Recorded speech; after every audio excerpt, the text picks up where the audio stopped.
Morning, everybody, and welcome to Hometown Cable. Our program, it is every Sunday. It's called What's Going On Here. Bob Venn here with the mic and Calvin Castine with the camera. And thank you for tuning in this and every Sunday for our show and for all Hometown Cable shows every day. Today we're very pleased to be at a building that everybody doesn't know is here, but everybody has connection with, and that's the United States Post Office Annex building. Is that correct? We call this the Mail Processing Annex. Mail process. This is George Perry, the postmaster. He's the big cheese of all of the Plattsburgh area. That gets a smile from him. I'd like to also ask you to forgive my voice this morning. I'm not breathing at all through the nostrils, so I may sound a little bit different, and please bear with me. We're going on with the program. George, thank you very much for letting us come down. We first met you at the Expo last spring. And I guess Calvin knows you better than I do. Did you know him for other purposes, too? He explained to me that's where I had met him as well. Oh, well, you're you're nearly glad to have us here. Absolutely. Are you? I'm glad to educate anyone about the post office. How long have you been in the post office department in Plattsburgh? Here in Plattsburgh, just 3 years. 3 years in May. You've been postmaster for 3 years? Right here in May. And where did you come from? Prior to this, I was a postmaster in Tupper Lake. I was there for about 5 years. And then before that, I was in New Jersey. I've been in the post office about 28 years. Okay, so we took a very fast spin around to see what we're going to see. And you know all the facets of the post office, not just what happens down in the main office. I've had some experience in pretty much every area of the post office, so I'm reasonably versed. And at this size office, you need to be familiar with everything that goes on at this kind of operation. Right. Now, so in Plattsburgh, there are two main points of operation. The post office, as we all know, on Miller Street. Right. Where you have how many employees? We have around 65 there. And there's mostly city carriers, window clerks, and rural carriers, as well as myself and a couple of staff members. That's the part of the post office most people are familiar with. They see their letter carrier, they see the window clerk. That's the part that most people think is all the post office.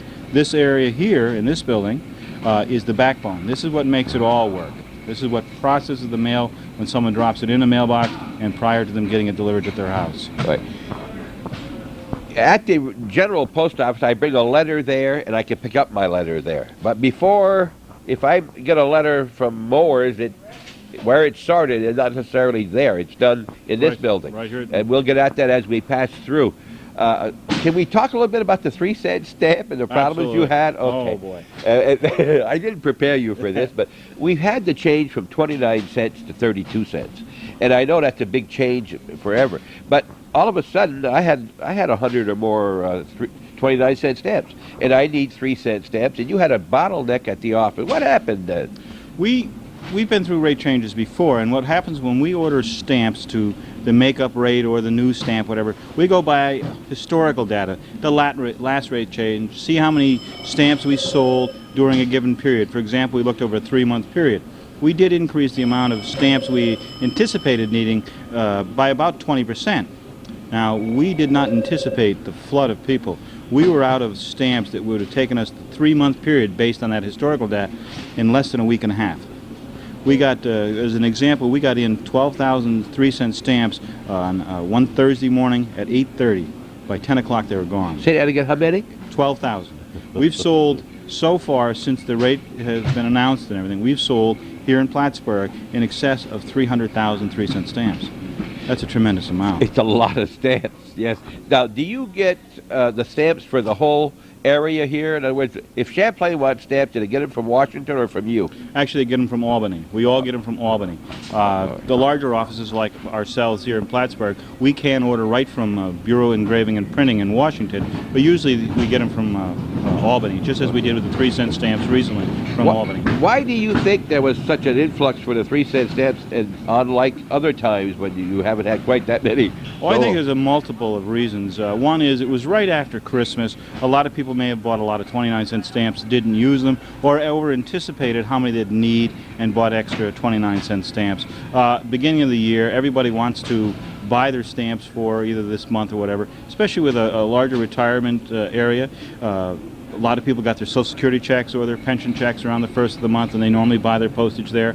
So that was part of the impact. As well as I think there was, and I use this word gently, but some panic buying. People are thinking, well, I got to have these stamps, I got to mail my bills today. And reality is they probably only needed 2 or 3 cent stamps, but they were buying them by the hundreds.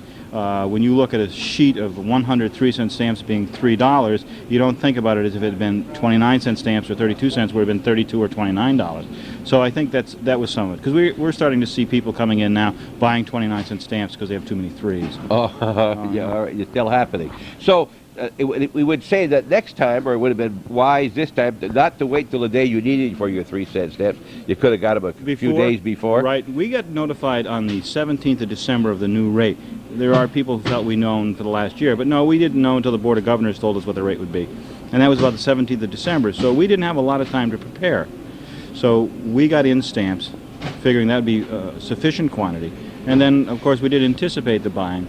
And we could still sell people 32-cent stamps, and as the 3 cents come in, they could just go buy some 3 cents for their 29s. But most people thought that as being wrong, because why should I spend 32 cents for a 3-cent increase? Well, stamp value is good forever. Yeah. Okay. All right. Now, we're talking about being good forever. If I have 151-cent postcards at home, can I redeem them at the post office and get something else in place of them? There is a process in which you can redeem them. Just because you use postcards, we have a process in which there's a discount for that. And for example, those postcards you're talking about are only worth 85% of 1 cent. But I can turn them in. Right, but not single cards. You'd have to have a quantity of them. Right. Yeah, you don't want anybody bringing in. Because all you have to do is add the appropriate postage and mail. For example, a postcard is 20 cents now. So there's still 19-cent stamps now. You put the 19 on that 1 cent. Yeah, but like I say, I found my mother's supply of 400, and I'll never use 400 postcards, right, maybe. That's a different story. Tell me, where were you raised? What area were you? I grew up in a little town in Pennsylvania, in the northeast corner of Pennsylvania, in a place called Hawley, just outside of Lake Wallenpaupack. And that area of Pennsylvania is very typical of the northern part of the state here. No jobs. So I had to go to New Jersey to find a job, and then from there. So you moved from Tupper Lake to the big city of Plattsburgh. That's a nice promotion. Yeah. Huh? Well, it was a big increase in responsibility. I get you. Yes, you bet your life it is. All right. Well, how has it changed much, say, in the last 10 years? Automation, I would guess. Wow. Tell me. This area in particular, we can do it right here in this building. This area changed completely in the last 5 years from where it had always been, from Ben Franklin's era of just casing mail into boxes, to automation. That went the whole history of the post office in 5 years. It went from what we call the manual operation to a mechanized. That's letter sorting machines to automation, where things are done by barcode sorters and optical character readers. We went the whole gamut. We changed 200 years of performance in 5 years here in the North Country. So. Big change. Now, one thing before we start at the other end and go through the process, all mail, or practically all mail that's mailed in the Tri-County. Right. You get Essex County here too? Some of Essex County. We go down as far as Crown Point. Let's take the Clinton County then. Anything I mail in Clinton County that's going to a location other than where I'm mailing it will come in this building right here. That's Is that right. correct? That's right. All mail, no matter where you're mailing it to from Clinton County, will come here. And a lot of the mail you mail from the given town you mail it from, it may come here as well. There was a time when I would mail a letter in Champlain to go to Moore's. When it went from Champlain to Moore's to pick up their mail, they would drop off the Moore's mail. That don't happen anymore. That doesn't happen anymore, no. All right. Matter of fact, at one time, all post offices sorted their own mail for going out of the town itself. They would sort it all and then send it down here in what we called a expediting center, and we would process the mail further. But again, that's all gone as well. Back when we went into Area Mail Processing Center in 1976. Right. So once it leaves Champlain, let's take Champlain, that's where we live, that once I throw it into the other than Champlain box, they don't do anything with it except forward it to you. That's right. They send it down to us for processing. All right. Now, there's the trucks that pick up mail at Champlain or the other post offices. Are they government-owned? No, we use highway contract people. They are contractors, private citizens that contract with the Postal Service to deliver mail from point A to point B on a set schedule. And they're compensated based on their mileage and hours of use. And that's renewable every 4 or 5 years or whatever people right. bid? It depends on their contract, 3 or 4 years, occasionally a 5-year. All right. And likewise, any mail that comes to me from California will not go to Champlain before it comes here first. Right. In this building. It comes here first. And we're at least 1.5 miles away from the main post office. That's right. We're located, what do we call this area? Veterans Lane, 46 Veterans Lane. Which is down near the Agway off It's Off not Boynton Beekman. Avenue. Boynton Avenue is where we're located. Just off 374. Okay. And how many people work in this building? You said about 60, 65? Well, there's about 175 between the two buildings. Some people do go back and forth between the two buildings, and overall in the 7-day period, about 100 here. And you said three shifts a day, 7 days a week. Right. This building is open 24 hours a day, 365 days a year. The building on Miller Street is open 6 days of the week, every day of the year, and from about 3 o'clock in the morning until 6:30 at night. So I thought government got holidays. Oh yeah, but that doesn't mean we stop our business. Our employees are all entitled to holidays, but we are moving mail every day of the year. Okay. Holidays, Christmas, whatever it might be. Right. Hey, well, is there anything else you want to tell me before we get out to where we're going to go see that all the trucks come in at that end of the building? Is that the north end or?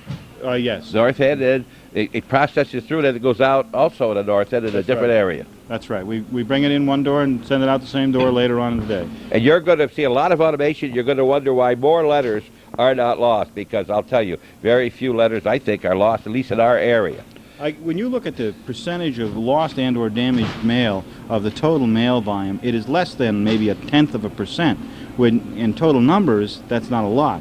But when it's your letter, it's a big deal. Oh, yeah. It's a big deal to me. Of course it is. Of course it is. And usually the one that gets torn is the one that's got something inside you want, and that's right. also torn. That's right. Like an autograph from Babe Ruth or something. That's right. Huh? Or me, yeah. or a letter from you. Right, yeah. But usually what happens is when that happens is someone will have mailed something in a letter that shouldn't have been there. A pen, paper clips, a lot of staples in something. What'll happen, it'll get caught in the bindings of the bands that go around, and it'll catch 2 or 3 or 4 or 5 letters before it stops the machine, and it'll ruin 2 or 3 letters right away. So. George, if I talk to your supervisor and some of your employees, are they all going to tell me you're as friendly to them as you are with us right here? Are you a friendly person like this all the time? Absolutely. They'll tell me that, won't they? Absolutely. George Perry, the postmaster, and it's a good job. It's a responsible job. How do you break down responsibility? You have how many supervisors in the main office? I have 5 over there and 5 here, so I have a total of 10 supervisors. So those are the people that report to you, basically. Right. I don't actually direct any of the people who do the work. I don't direct any of them. My supervisors. But if they wanted to see you, they could. Oh, absolutely. Through their supervisor. Right. He knows right. you're coming up, Chain of command, right. and you would have some idea what he wants to talk about. Something right. at least. Not always, but most of the time. Okay, I'm pretty much open to that. So your door is always open. That's right. Boy, now I'm going to get your employees going up to see you, and they're going to want to just meet George. I know you're very friendly. You call these people by name in here and so forth. You get around, pretty much don't know you? them all, yeah. One more thing while we're right here. Look up here. It looks like see all those are not mirrors, so you can look up and see if your hair is in place. What are all these little windows? Those are one-way glass, and underneath this whole thing are hearing cones.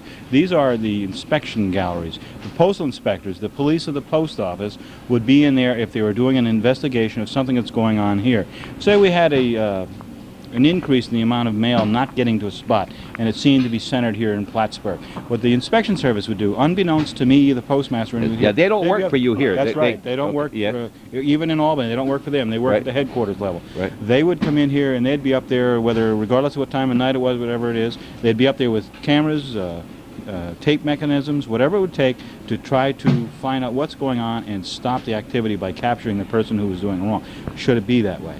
You know, we've seen the shots in some of these 2020 or something where the baggage, for airlines and so forth, and you're checking here all the time, make sure things get where they belong. Okay. You don't have any problem like that. I'm sure there's problems someplace. What about mail getting lost? There's no place you could get underneath something or anything like that. That can always happen. We all know about the letter that took 25 years to get delivered. Because we operate with equipment, there's always the possibility something will get stuck, go underneath a belt, like this machine right here. There's a belt right here. A letter could get trapped, go underneath it, and maybe go inside the machine, and we wouldn't know it until that machine either got cleaned or taken apart or disassembled. The chances of that are very rare, and we have procedures in place to make sure that never happens. But it still happens. Right. Or I would call you and say my $25,000 refund from the government has not arrived. You would go check it. Well, we have a procedure to look for. Again, we would not be taking apart machines just because of that, because that does happen often enough, whether it was missent For example, as we'll see on our tour here, if a piece of mail is going to 12901, someone could either key it or it could be misread to go to 92101, which means it's got to go to California. So instead of being here in a day or two, it might take a week to get here because of that. Okay. So. Thanks for tuning in. We'll be right back. We're with the Post Office Distribution Center, or whatever it's legally called. That's what it's called, Mail Processing Center. We were talking earlier about security and the windows and the people were up there making sure everything is good and secure down here. I would think as an employee of the post office, I would want people up there, and maybe even with some kind of armament, because the post office has a reputation of having a lot of disgruntled employees that come into their building and take care of some of their supervisors. Well, what's the story on this, and do you take any steps for that? We do have security in place, but the real incidence of violence in the workplace is not what it seems. This post office is a very public organization. Anything that happens to the post office gets to be a national issue. But in reality, the incidences of violence in the postal service is less than it is in the average business out in the public. We are a much lower rate of violent acts. It's just that we're so public that it gets to be a real big issue. But we do. For example, the building in we are now is locked. All the doors are locked. That's not only to protect the security of the individuals who work here, but the security of the mail itself. And in most facilities, it is locked for those reasons.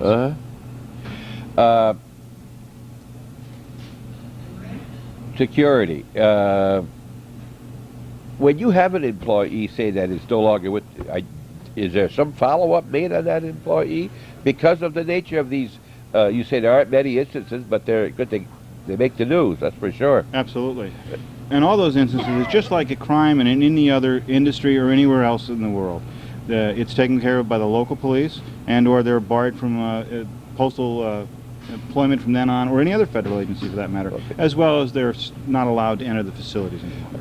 Generally, post office, they make a good screening and they have a very thorough examination before investigation before they're hired. Is that correct? After one of the instances about 2 years ago in which there was some violence, it was reviewed, and the Postmaster General Marvin Runyon had said that he would improve our screening techniques. We are now screening every applicant regardless of their past history and every aspect of their history. Any gaps must be filled in by the applicant himself or they won't get employed. We now use the military as a previous employer, which we did not do before. Okay, but just anybody who comes to work in your regular post office anywhere go through an investigation as to honesty and everything else. That's right. Very much like the customs, which I went through, or any federal has investigations. And you have your own investigators too, right? Right. It's all done through, not here in Plattsburgh per se, but it's done through Albany, and there's a procedure set forth that we use contractors to do background verifications and local people. Okay. I mentioned bringing postcards back if I found 300 or 400. And that was just because I'd heard that. Calvin was asking off camera, what about stamps? What about a person who's bought 400 or 500 29-cent stamps, or 100, or some people only 25, and they want to bring those back because they don't want their money tied up and they want to get 32s. Can they do that? Yes and no. Primarily, the answer is no. The stamp value is always good. If you bought a 1-cent stamp 25 years ago, it's still worth 1 cent. So the stamp value of the purchase you made is still good. There is a cost factor to the Postal Service for handling any returned stamps. If you had bought a large quantities of stamps and it was an inconvenience or a financial difficulty for you, yes, we would be more than happy to change the stamp values over. But if you only bought 4 or 5 29s and you wanted to get 32s, no. The cost factor for that, first there's a health issue of bringing back any stamps. They are non-saleable from that point on, and then they have to be destroyed. And they aren't sold? No, absolutely not. They cannot be, because primarily the health issue, but beyond that is that you just don't know what's going on with that stamp. So when I buy a stamp from the post office, I know that someone else hasn't handled it other than door manufacturer or whatever. Right, and the individual clerk for moving it in and out of his drawer and handing it to you. Uh-huh. Okay, what about the new pressure sensitive? Are they going over good? Oh, I love them. Yes. I love them. Most people really like them. There are a few people that would prefer the old sticky kind, and I'm sure people have heard about our problems with the G stamps where they weren't sticking. That sounds terrible. When you say G stamps, I think of G strings. We can be very careful. The G stamp, you've got it right up from A's up to G's. That's right. So there's a list somewhere, you know what an E is worth right. and so forth. And usually those stamps are only used when there is a change in the rates. We don't know any further in advance of the rate change than the public does. Oh yeah, we know we put in a proposal, but it's a proposal. There isn't sufficient time to produce the number of stamps that we would need nationally for a new rate stamp to get them done in that short period of time and shipped out. So that what happens is they prepare a generic, as you indicated, a G. We've had them from A through G, and you can track them down from the rate increases. Okay. H's have not been printed yet. No, but they would be printed based on a proposal by the Postal Service to increase the postage. They would create an H stamp. Okay. And they must have printed a lot of 3 centers, though. They have to print an inordinate amount, right? Well, what they made in preparation, because they didn't know it was going to be 32 cents or 31 cents or 34 cents or whatever. We didn't know. So they made a stamp called the makeup rate, and it was equal to the makeup rate of the G stamp, which meant it went from 29 to 32, so therefore it was worth 3 cents. As well as we did have a lot of 3-cent stamps, because 3 cents is a standard issue stamp that's been in the post office forever. 3 cents. 3 cent stamp. Yeah. The old. I can remember 3-cent stamps, but that was first-class mail. I joined the post office in 1966, and postage was 6 cents. 6 cents at the time. All right, we're going to go along here and move along, starting and show you where the trucks come in and how the mail comes in and what happens to it here in this very automated postal distribution center. Thanks, George.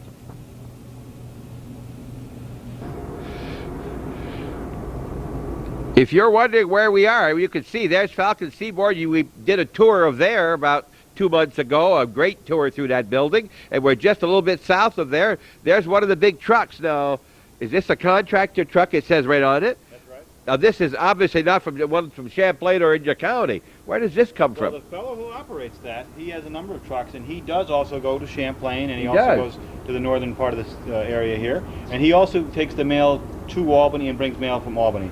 We have about 6 of those trailers taking mail to and from Albany every 24 hours. So anything going anywhere in the country, George, other than in your own county here, will go in there and go to Albany, right, where it gets divided again. Based on if it's got to be finer sortation or just processed. Okay, so the doors are the admitting doors or receiving doors. Right. And you come inside, and we see a lot of... looks like dog cages. What are these dog cages we see? We call these things postcons, which stands for post office containers, and all they are is exactly the word to use, a container. And all they do is we are able to roll mail around and fill up these shelves and the bottom part with mail to transport it in trailers or the larger trucks from point A to point B. So when the mail comes, you put it on one of these trucks? Or yes. Does it come on the truck? No, it does both. It comes on that stuff, it comes in bags and so forth. We put it in here to transport it within the building, as well as when we dispatch it out of the building to going to other areas, it goes out in here. Mail going to Champlain, for example, would all be dispatched from this office in these containers. And you might get 4 or 5 of these containers with the morning's mail. This is a little deceptive. There is a gate for the front here, too, you know. It would be enclosed, right? Right. You can. Right. It's got all 4 sides. And, well, there it is, right there. Here it is. There you go. And it would be transported that way within a bag. Or loose, depending on what it was. When I say well, loose, you want it too loose. Oh, okay. Letter, a bundle of letters. A bundle of letters. That would still be loose to us. Uh-huh. But it would be secure enough that mail would not slip out of it, but it would hold it in place. So this would go to Champlain. They would empty it and put their mail coming back in the same one, or they have extras there. Right. All right. And we got a lot of these. Now, some have plastic and some don't. Webbing. They're just different kinds. They all have different manufacturers, different names. One's called a utility container, one's called a multi, but they all serve the same purpose. This particular one, we can get down here, you can see that this one does not have that shelf. Right, this is a bigger one all the way down. Right. We might just put sacks and parcels in this versus trays of mail. Again, it's just a utility container for us. It transports mail, and that's what we use it for.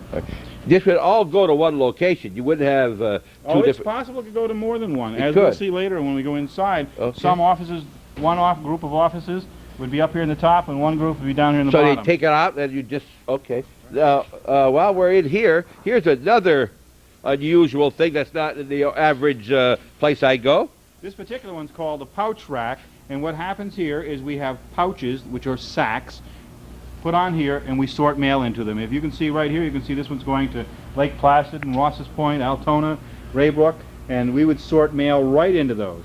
Now, some other people would notice that this 137, 139 does not match up to Tupper Lake. It's a multi-purpose rack. This 137, 139 is another area of the state in which we'd sort mail to at another use for this rack. All right. There's a bag right up there, like a canvas type right on That top. particular one's a plastic bag. That's That's called plastic, a all right. throwaway bag. All right. We use tremendous amounts of bags. I couldn't even give you an idea. We go trailers like that was outside. We use 5 or 6 trailers of those filled with bags every week. Now, okay, so these are your doors. Right. Let's say they're unloaded. A truck can carry how many of those? Depending on the size of the truck, 14, 16, as little as 9. That trailer, for example, will 24. Let us take again. We're covering mostly the northern tier when we're talking hometown cable. Rouse's Point, Shazy, Moores, West Shazy, and west of there. Would that all be in one truck when it comes down? No. No. Just the way you've named them. The Ross's Point, the Champlain is in one truck. The Moores Forks area, and some west would be another Ellenberg. truck or different trucks. It's a different truck. Yeah. All right. Shazy is in a different truck also? Sometime. That gets on 2 different contracts. Goes vary. All right. When that comes in here, you don't worry about keeping it together at that point. It could go anywhere. Right. All right. Once it gets here. Right. All right. Now these are a different kind of container. These are what we call these are a flat container. Any piece of mail, such as this, a large letter that is bigger than normal, in other words, bigger than a regular letter, we call flat. If it gets real thick, such as this piece is, Right. we know this is just a parcel. But we call these flats. That's our jargon for it. So these are flat containers, and we ship mail, we bring mail into them, and all they are just another way of holding mail so you're not handling loose pieces. Or banding, which we band a tremendous amount of mail, but this saves us from having to band it all. Okay. And this is a truck that could move smaller things around like Yeah, this. a nutting cart for moving mail Okay. around. Yeah. The big ones, they have wheels of their own, Right. and they can be moved around without it. All right. And from here, you go into the building. Right. All mail is received through these doors, Right. or it goes out of these doors. And the idea of thinking the way mail would flow, you'd mail a piece of mail in a collection box or at the local post office. It would come to the mail processing center. It would come in through these doors. And when we got done processing, it would go back out through these doors. Each of these doors are assigned to a given contractor so that he knows that I back up to truck door 6, I get my mail or I drop my mail off. And based on the time of day, who comes into what door.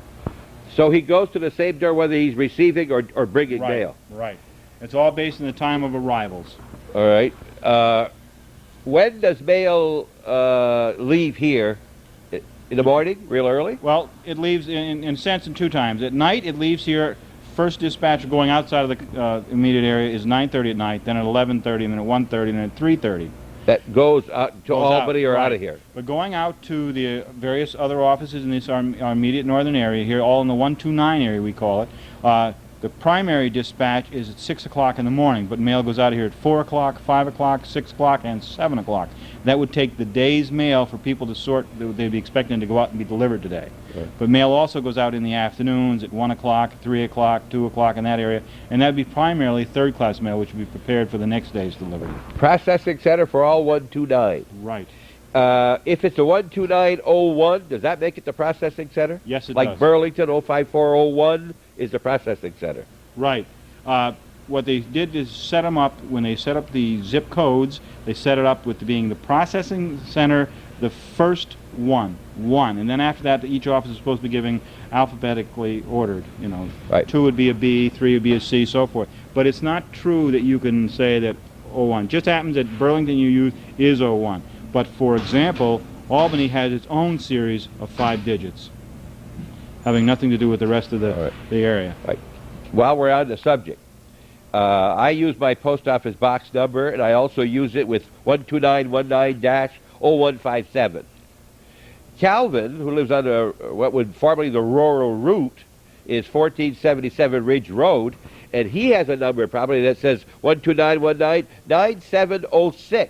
Nothing to do with his address, nothing to do with his box number. Where do those numbers come from? We call that our zip +4, and that's what we say is a sector and segment of a given delivery area. It's broken down into chunks, and those are usually the first 2 digits of that 4 digits. And then it'll redefine it down further to as much as a single building or a block face from one street to the next street on one side, and that'd be the last 2. And all that does is help us sort it down finer to the exact location. So unless someone told me, I couldn't figure it out. That's right. But my box number, you can figure it out.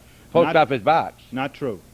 Not all of them are done that way. Is that Here right? in Plattsburgh, until you get up to about 1,000, that works. But after that, there are a different sequence at all, because those numbers that would be above 1,000 are in use in other parts of the delivery area.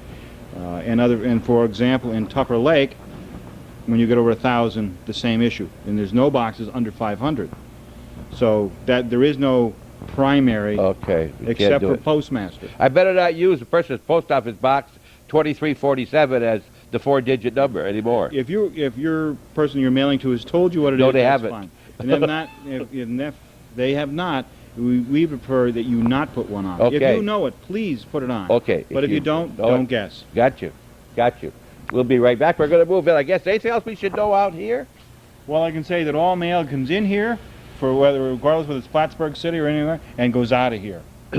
And that at the peak times, which is around 7 o'clock at night or 6 o'clock in the morning, you cannot walk on this dock. You have to be moving at all times, because that's how fast the mail's moving. One other question. They tell me, my wife worked at the post office for a number of years, all first-class mail must be out of here. Yes, all first-class mail is out of here every day. Every day. It's not supposed to be here for 2 days. Right, and it never is. It never is. Third-class mail is a different story. Second-class mail is a different story. First-class mail is processed, all of it, every day, and sent on its way. You heard it here from the boss himself. That's what's supposed to happen. Not only supposed to, does. Does. Very proud of that, too. Absolutely. We do a great job. This is not a Washington, D.C. or Chicago problem. No, here. it's not. No, it's not. No, definitely not. Even one more thing. Even the mail that goes to Plattsburgh comes here first. That's right. It's started just like Champlain is, yes. And it leaves from here to go to your main post office. Right, and it goes direct to the individual carriers over there. All right. Go to individual carriers within the building. Right. Okay. It's all sorted right for them, so they then get it and sort it from that point. Okay. Completely different operation, completely the post office. But you know it all in both places. Oh, yes. You know much of it anyway. Yes. Okay. Yes. No? Fine. The mail has come in the door, George, right? It's over Right. in those bags, or it's in the carts, or whatever you call the Hampers. hampers, all right? Now what happens? It comes in here loose, something like this it is here. We dump it on this little piece of equipment here. This is called a hamper dumper. On the other end. Right. And we put it in there, and this big container is then flipped over, and the mail is dropped on here. Uh-huh. And this belt will be running, and it'll run the mail up and over, and Al behind me, he will, what we call cull it, pull out pieces like this, thick pieces, or other pieces that should not go through our regular cross. He'll cull it. It'll run through this machine, all face different directions. You know, it doesn't make a difference how it's faced. Uh-huh. Okay? So now he is not just throwing it any place. He's putting it in certain places here. That's right. He's breaking down this culled stuff down to bundles of metered mail, or canceled flats or uncanceled flats. What we call slugs. That's a piece like this. It's too thick to go through a machine, Uh-huh. but it's not big enough to be handled in one of the cases. That's called a slug. He breaks them down that. So that all gets broken down and then worked in a different area. So that we pretty much have gleaned out the operation to run just the mail that's got to be canceled on letter size wise. Okay. And who is this gentleman here? This is Al Gianzola. Al, when you're throwing those, why don't you throw it in the wrong one? It takes a long way around to go pull it out of there. Well, usually we have somebody else on the other side, and we usually holler over. Have you ever put it in the wrong place? Sometimes it happens. You have, huh? Once in a while, but we managed to pull it out. You would stay here all during your whole shift? Yep. As this comes in like that? Pretty much this operation really starts in place around 3:30 in the afternoon, Uh-huh. 4 o'clock. And we face and cancel mail usually up till 7:30 or so. And Al, he doesn't work in this shift anymore, but he works in the shift that doesn't do this operation. But when he did work on here, he might be up here till 9 o'clock finalizing, verifying that there's no letters underneath, all the mail's gotten processed, pulled out from here, all the stuff that had to be canceled or broken down and the slugs and so forth got out of here. So this area would be completely cleaned of mail. That would be his responsibility. Is this one of those special rugs? That's just a rug, Regular we call them a fatigue mat, just to make it a little bit easier. Than It is a fatigue mat. Yeah. But is it the special kind that you stand on for your feet, for your legs? Not this I one. had bought one for my wife to use. Yeah. It was a special rug supposedly because these floors are killers all day long on your legs. You know. We use a lot of fatigue mats in the post office, and the majority of the ones we have are a rubber base, all having angled sides, so there's not a trip hazard. This particular one is just a rug. It makes it a little bit easier than the conventional floor. So you don't have time to read postcards going through here, Al. No, You don't have time I to- don't get paid for doing that. You know, the joke always used to be for the local mail carrier. You know, they get all the news from the postcards. So it all drops off now. What's left into a. We call this a hopper. Okay. He's going to process this one hand. Oh, he's going to process here. Going to see one coming up, Al, Calvin. We're going to see one here. There it comes. You can see by the warning light up there, that's a signal to everybody that that machine is operating. To keep their hands away, their feet away, and so forth. Yep. And there you just saw some mail dump off the side over there. Okay, yeah. He will pick a little bit up that if it falls underneath it, because we're processing mail all day, there's not time to spend every time mail's run out. But before the end of the processing, every piece is picked up. And then when you look around this equipment, you'll see some hampers placed strategically around it. That's where traditionally belts meet or something will go off and it'll fall into those hampers. It just saves them from having to bend over to pick it up. Okay. But all the mail is picked up every day. Now, it is possible, and I know it has happened, that a piece of mail could be left in that canvas bag. It's possible. Absolutely. I remember once we didn't get something, and they found out that it didn't get taken out of the bag. You know, it's possible. Things In that happen. particular hamper there, now one of the things he just did when he walked around, when he pulls that hamper off there, he looks. Now, Okay. because we move a great deal of mail in bags, we have procedures that show, we talk about arming the bag, where you physically put your arm in the bag and look in it to ensure that the mail's in there. Now, there's no light in those bags, so it's easy to miss a piece, especially if it's a dark color envelope. It does happen. It does not happen often, but it does happen. Now, there are letters here. You've got to remember, very important. People are sending out their livelihood. They're making money. They're paying bills. They're writing to their lovers. They're writing to their family, and going to the Writing to service, Ed and all McMahon. kinds of things in there, right? Writing to Ed McMahon. And Big Man, too. $1 million. Oh, $1 million you could get, yes. People, we say in the book, Huh? sending me money? Sending Calvin your Calvin money, your that's money right. for as a patron? Yeah, you're sending money. It could be right in here. If you're from Moore's, it's got to come here first. That's right. So if you see something with Hometown Cable's name on it, just kind of bow a little bit to it, and if you thank the person who did that. That's right. Yeah. We in the post office treat every piece of mail the same. People don't understand that. Well, I got a very important piece of mail coming in. It's a check. Well, to us, it doesn't make a check or a letter. It's a piece of mail to us, and people don't realize that that's exactly what it is. It's just a piece of mail to us. It's just important to me as a mailer. I mail my bills, and I get mail as well. Just as important for me that the post office handle it correctly. So when we talk about those things, we know it firsthand what the traumas are. Now, Calvin asked when we were walking over here, what happens? Do you weigh every piece of mail, make sure it don't go over an ounce? You No, can't we do don't. that. No. You couldn't possibly. What happens is the people that handle mail, sort it, are pretty familiar with what feels like the right amount of postage for the right ounce, and especially in the lower, the 1 ounce to 2 ounce thing. And if they feel a piece that they think might be a little heavy, they'll separate that aside, verify that the postage is correct or incorrect or whatever. If it was a large mailing somebody questioned, in other words, a number of pieces from the same person, and they were short paid, in other words, did not have enough postage on it, we would send them back to the sender for the amount of postage. A piece of mail that is determined to be short paid goes on postage due. So if you were receiving it, to get that piece of mail, you would have to pay it. The chance of I send it to you, I don't want you to pay for it. Yes, So- yes. Now, why would they be both canceled and uncanceled, like he's putting them in different flats? How could it be canceled and uncanceled coming from the same post office? Well, some of it could be metered mail. In other words, a company okay. having a meter imprint, such as this piece right here, Would automatically be. Okay. where it's already got a date on it and cancellation, so it doesn't have to be canceled. It can now be processed. We'll get bundles of mail. Matter of fact, meter holders are required to bundle mail, 5 pieces or more, bundle it into bundles, facing it so all the stamps the same way. It could be also canceled mail where it went out and it got tried and for some reason it was undeliverable.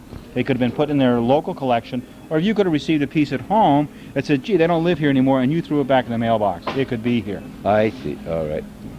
Okay. All mail. If you get, we have instances where someone has been pickpocketed, and whoever did it drops the old wallet in the mailbox, and these are the places it winds up. Okay.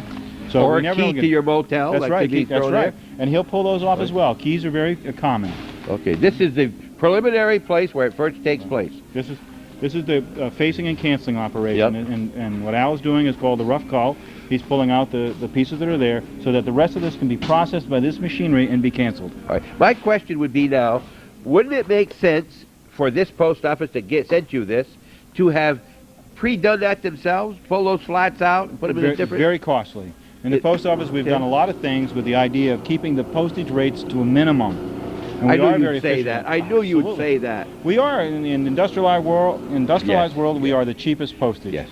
You know, and every time we have someone at an office just do their little bit and spend a work hour cost, it is more reasonable and efficient to do it at one central location. We have shown this by keeping the rates as low as it is. Recently, our rate increase of 3 cents was below that of the cost of inflation for the same period of 4 years. Since Oh, there's no question about that. Yes, yes.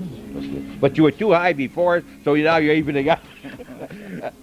All right. Anything else we should see right here? Well, now, there's the big one. Look at the thickness on that one. That's right. Now, look at the thickness on this. Now, you can see there are 4... Oh, this is another thing, folks. This is probably overpaid, because when you use more than one stamp, you don't need multiples of 32 cents. That's right, 23 cents. That has not changed. The second one is only 23 cents, so that it's only, instead of being 58, it's only going to be 23 and 55 cents. 55. Less than that. No, less than that. 23 and 32. 55 instead of 64. Right. There's 9 cents. They're putting too much. If you have 4 of those, I know you're going to be wrong. Well, the other 3 could be 23 cents each. This particular piece is pretty heavy. This might even be short paid. Okay. But that's an example we talked about before. If I was hand sorting that one, I might say, gee, that doesn't feel, it feels like it might have been 5 or 6 stamps, and verified it. And maybe it won't be due an increment of 23 cents, but maybe only 8 or 10 cents because of the additional postage. Right. You remember, if you're putting 2 stamps on it, you put 2 of your regular G's right now, or 32 cents, you're overpaying by 9 cents. We don't want you to overpay. We don't want you to be charged any more than necessary. Any less than necessary, but no more as well. So you give you a refund? No, there's no refund. No refund. No, this is not the Internal Revenue. They just. But don't forget that if you're and that increase did not increase. In other words, it was 23 before, and it's 23 now for that second ounce. That's right. Okay. Matter of fact, people are very surprised when they find that out. Yeah. They're mailing a heavier piece of mail. You mean it only 3 cents went up? Yeah. That's it, 3 cents. Yeah. Aren't you glad I brought it up? Absolutely. Because we don't want anybody to pay more than this. No, that's a fact. 9 cents is a lot of money there, folks. If you think that 3 cents was high when it went up, you're giving 9 cents for nothing if you put 2 32-cent stamps on it, because it isn't required. That's right. We'll be right back. Where are we going from here, by the way? Well, we're just. We're going to watch. Okay. Now, he dumped all this mail into a hopper, and it goes up this thing. It's called a waterfall. Yes. It goes up, and the idea is to help separate it so it's easier to go through. The green button and the Is that a local name that you gave it, a waterfall? It's probably an in-service type of thing. We call it a waterfall. And it goes up, and the whole purpose of it is to separate the mail a little bit so the clumps of letters don't exist, so it's a little freer flowing. And it's going to go down into another hopper on the other side. And then the same process is going to happen, but it's going to go up right over here. Where there's a wheel over there. So it's just going from one hopper to another. And that's a vibrator. And it kind of just separates them. Right. It's taking those clumps of letters, because a lot of times people mail letters in clumps, and maybe they put a rubber band on it. He pulled the band off, and maybe they stuck together a little bit. Is this where my stamp, which don't always stick, by the way, the post office that I use for my, or water, will go on, and I notice it's coming off when I go to mail it. What happened? What can I do about that? If that should happen, you can put tape on the stamp as long as you only put it on the edge. We must be able to cancel that. So in other words, it must be able to get an imprint on the stamp, or it's considered as no postage, invalid postage. Okay, so if I even go 1/4 of an inch all around, it's no problem. That's right, as long as we can cancel that stamp. Okay. What is it? Bad glue comes in different sections? Could be, and could be had been around too long, gotten old, or maybe got shuffled around on a desk or a table or in a drawer or something, and some of it wore off, or it could be just bad glue. Okay, we use contractors to make stamps anymore. They used to all be made in the Bureau printing and engraving, but it's not done that way anymore. Most of the contractors make them, and sometimes they have made the stamps so far in advance that the glue's gotten old. We've tried different glues and everything. Has there ever been a problem with counterfeit stamps very much? Absolutely. It has been, Yes. huh? I don't want to get into teach anybody out, but there has been. Oh yeah. I've never read anything about And it. there's a lot of, I'll use the word scams, in which how to get your letters mailed for free. And in essence, if you don't put postage on it, you run the risk of it not getting there. Right. And people used to use those green stamps that you used to have. People would try those once in a That's while. right. You know, Green stamps and all.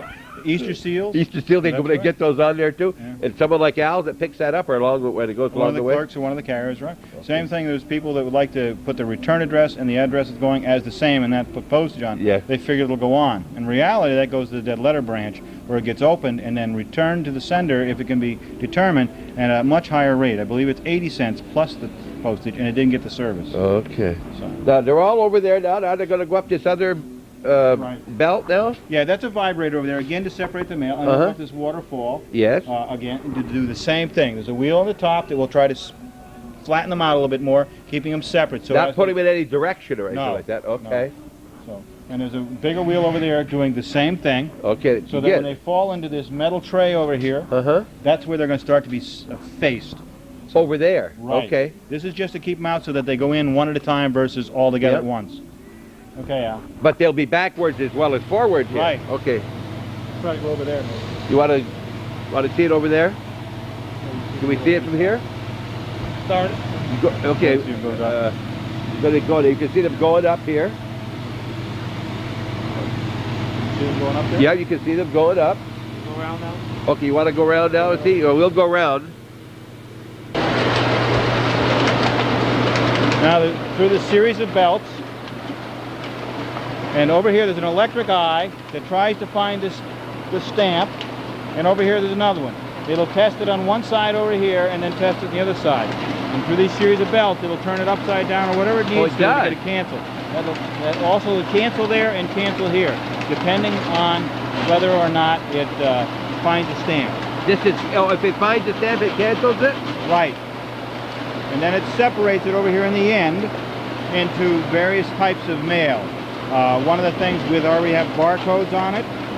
Those that don't have barcodes, and a thing called FIM, which is a courtesy reply, which is people that have already supplied their 4-digit add-on. It's a pre-printed envelope. Now, it's going in different bins. Is there a reason for that? That's what I was just explaining. I beg your pardon. That's right, where it gets broken down into those different bins so that we know where to process. Some will go right to the optical character reader, some will go to the barcode sorter, and others will have to go to the manual based on what we find here. Oh. And this is, here's the case, we talked about jams, we talked about rich envelopes. This is where it happens most often.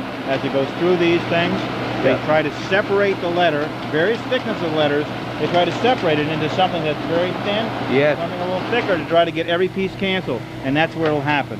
A paper clip, staple. What about a staple? What about a staple? If we put a staple in a letter, I usually put the staple where the return address is rather than under the stamp. Does it make any difference? Yes, that'll help. That benefits. That does benefit. Usually the wheels here are towards the bottom, and the cancellation is at the top. That's the best. But anytime you use a staple, you should make sure it's fully closed and pressed as tight as it can. Okay. And you should never use a staple on the outside of an envelope. Never use on the outside. It injures people, including people who receive it or send it. There's the belt that, see how they cross right here? Look at this. Those belts are crossing. And that's to flip the letters over. That's to flip them. All right. Amazing, isn't it?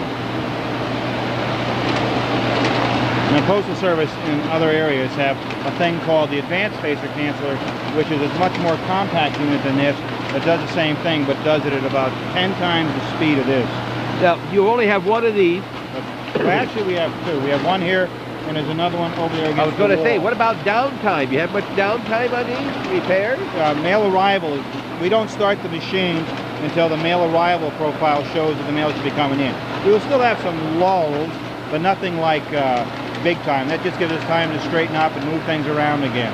At Christmas time, we'd have both of them working, and we have a hand one that we'd have working. Your Christmas mail is a big influx of mail compared? First class mail. We ain't drastically increasing first class mail. In other words, mail with stamps on it, it's got to be canceled. We drastically increase. But on the third class, the advertising mail drops off. So overall, we probably don't have any more mail. Just the time to sort it changes. It has to all be done today versus being done over 2 days. Yes. Amazing. Great. We move on down. Okay, we'll move to another spot. Now, as we put these in these boxes, they're carried in the, what do you call those? Racks?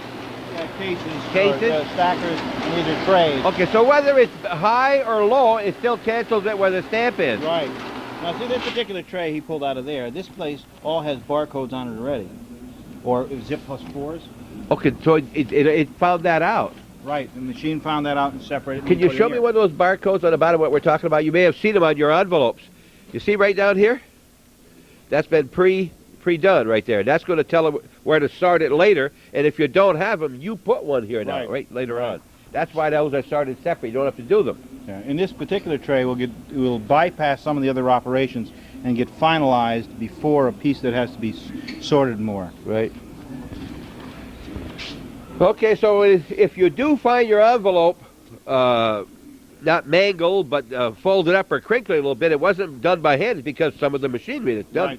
Right. And it can be in basically any machinery because we use belts and wheels everywhere.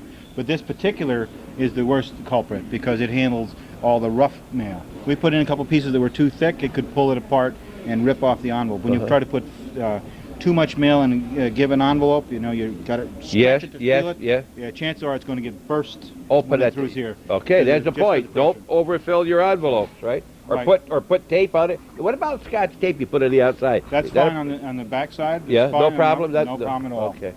It's just over the stamp, only around the edges. Okay, thanks very much, Al. And no pens. Don't put pens in an envelope. Necklaces and stuff like that in the envelope. I sometimes put a stick of gum in it. Was that a big problem?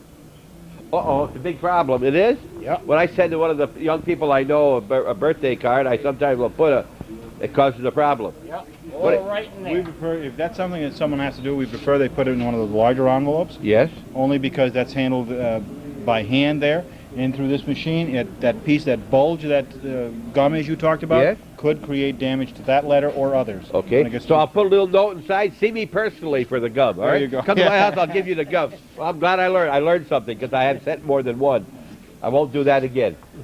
Or I'll chew it. It'll just spread it out further that way. We'll stay close, and we won't get your picture. All right, we are at a different machine. Now, what's that going to happen? This is an optical character reader. It's going to take a piece of mail, and it's going to read the address, the city and the state, and possibly the actual physical address of the street, and it's going to spray a barcode on it so that we will be able to sort it based on that barcode. And we'll put this in, see how this reads, to see if it'll read and put a barcode on. I'll show you what goes on. Bulk rate here. These have not gone through that last machine because they don't have to be canceled. This is called work-share mail. What happens here is the mailer who mails this mails it in quantity. They're required to break it down into 5-digit zip code, 12901, 12959, whatever, and prepare it accordingly. Look at these letters go through. Now it's putting a barcode on these? Right. Where's it doing it? It's going up here and it's reading the address. Reading right here? Right. Okay. Yep. It says jam. Yep. He's going to look for it. And it's going to read the address up in here. It's going to search its memory and try to determine what it read and put a barcode on it. Yes. And it's called a time delay from here down to this black box. Yes. Where it gets finally sorted. Here it'll spray on the barcode itself, and here it'll determine where it's going. All right. So is it reading the zip code or the name of the community? It's going to read the zip code and the zip plus 4 there. It's going to read the city and the state and the street address. Is that right? And this machine can put on a thing called the 11-digit barcode. We know we have a 5-digit zip code. We know we have a 4-digit add-on. That's just 9 numbers rather. But we also use 11 digits. That's something the public doesn't use. I mean, the post office does that. so that we can get it right to the physical location so the carrier doesn't have to sort it in order of delivery. There may be $1 million winner in this, maybe. Hey, right? Yeah. All right, so they're putting up these letters. These have all been put in here. And you look at the speed that these go through. Now, these are all alike. I mean, all the same size and everything. As we saw in that other operation, number 3. Now, that tells you got a jam in number 3. Right. Again, these are belt driven. Right? Yes. And therefore, they're also going to be subject to that double feeds, what is called where a piece of mail may get lodged like that. Yes, yes. Right? Or maybe if it was a stamped piece, it may have a little extra glue on the envelope and it'll get stuck like this. Sometimes people receive letters and the back will be ripped and say, who's opened my mail? But it could be simply just what I just showed you here. Yes. Well, you know, that's another thing. I don't understand why envelope people don't put the glue all the way around the corner. I would think the post office could probably impress on them that they should.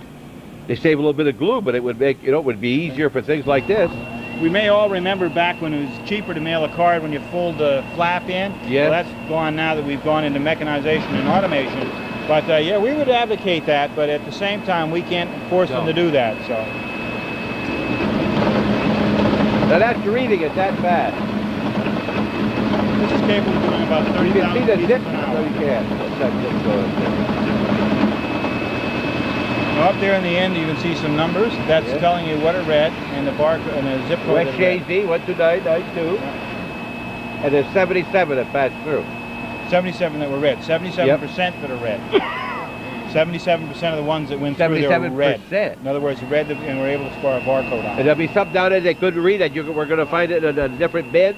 Right. Well, some of them we will rerun again trying to get a barcode on it. And then after that, we will separate them for either a letters machine sortation or manual sortation, which we'll get to. Because later on, it's going to sort it to the right location based on the barcode that's being installed here.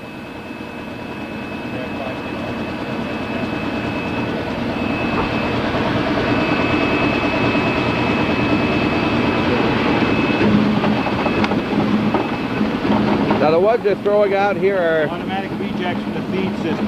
They were not able to get into the right belt. Okay.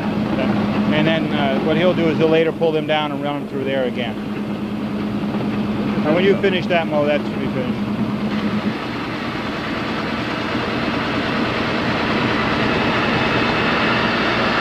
Okay. Mails run through here, and Right. we've read and we've put a barcode. Here is an example of an 11-digit barcode, which is a 5-digit zip code, the 4-digit add-on, plus the last two numbers of the physical address. Here's the case it's going to a post office box, and the numbers are 81. And the last couple of barcodes indicate that it's 81. Okay. Had it been a city-style address for a street address, and it was a 3-digit, it would just use the last 2. We call that the 11-digit barcode. The public isn't required to use that. We do that internally. We have more here that was sorted through, and these are a 5-digit barcode. This is, in this case, it's just the Malone zip code here. This piece was going to Malone.